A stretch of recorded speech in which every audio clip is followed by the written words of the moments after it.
শুভ দুপুর বন্ধুরা। আজ আর একটুখানিও বৃষ্টি নেই আমাদের এখানে, কালকে বৃষ্টি হয়েছে। কে বলবে বাইরেটা তাকিয়ে দেখুন, বর্ষাকাল আর এত গরম দিয়েছে যে বলার নয়। এর মাঝে আমার রান্নার প্রস্তুতি চলছে। এখানে চিকেন আছে, মশলা দিয়ে মাখিয়ে রেখে দিয়েছি। এখানে পেঁয়াজ ভাজতে দিয়ে দিয়েছি, লাল লাল হবে। তারপরে চিকেনগুলোকে ছেড়ে দেবো। প্রচণ্ড গরম, আজ রান্না করতেও অনেক দেরি হয়ে গেল, কারণ রবিবার তো আজ একটু ধীরে সুস্থে হয়, তার জন্য। এবার দেখি 2:30টা নাগাদ রান্না হবে আর সবাইকে খেতে দেবো।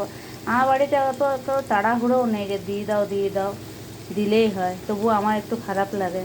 সেই যাবে একে একে চিকেনগুলো দিয়ে দেবো এখানে। চিকেন তো খুব তাড়াতাড়ি সিদ্ধ হয়ে যায়, সেই জন্য অত হড়বড়ি লাগে না।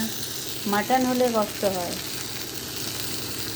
সেই জন্য দিয়ে এসেছে। বাকি সব রান্না হয়ে গেছে, আর এই চিকেনটা করলেই হয়ে যাবে। আস্তে আস্তে কষতে কষতে হয়ে যাবে। ওখানে ঢাকা দিয়ে রেখে দেবো। টমেটোগুলো দিয়ে দিই, এখানে টমেটো কাটা আছে।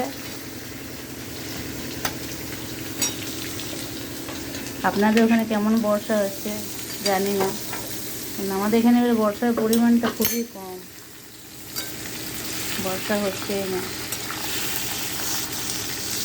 নাড়বো চিকেনটা, এখন একটুখানি ঢাকা দিয়ে রেখে দিই। তারপর পরের ভিডিওতে আপনাদের সাথে দেখা হচ্ছে।